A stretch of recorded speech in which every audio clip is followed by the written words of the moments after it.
दिव्यांग व्यक्तींना सामाजिक, भावनिक व आर्थिक स्थैर्य मिळावे तसेच त्यांच्या सर्वांगीण सक्षमीकरणाला चालना मिळावी या उद्देशाने राज्य शासनाने दिव्यांग अव्यंग विवाह प्रोत्साहन योजनेत ऐतिहासिक सुधारणा केल्या आहेत.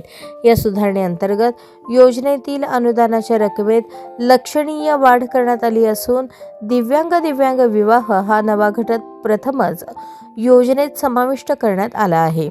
सुधारित योजनेनुसार दिव्यांग अव्यंग विवाहासाठी 1,50,000, दिव्यांग विवाहासाठी 2,50,000 इतके अनुदान देण्यात येणार आहे. ही संपूर्ण रक्कम पती-पत्नीच्या संयुक्त बँक खात्यात थेट लाभ हस्तांतरण प्रणालीद्वारे जमा केली जाणार आहे. त्यापैकी 50% रक्कम 5 वर्षांसाठी मुदत ठेवीत ठेवणे बंधनकारक करण्यात आले आहे, जेणेकरून दाम्पत्याला भविष्यात आर्थिक सुरक्षितता मिळू शकेल.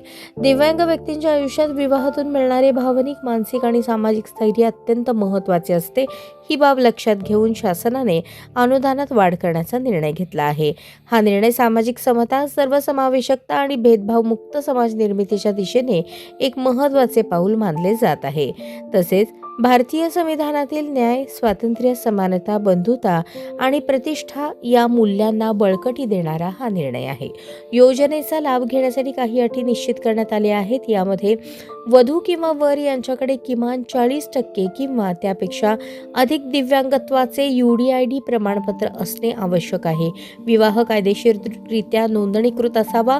विवाहानंतर 1 वर्षाच्या आत संबंधित जिल्हा दिव्यांग सक्षमीकरण अधिकारी यांच्याकडे अर्ज सादर करणे बंधनकारक आहे.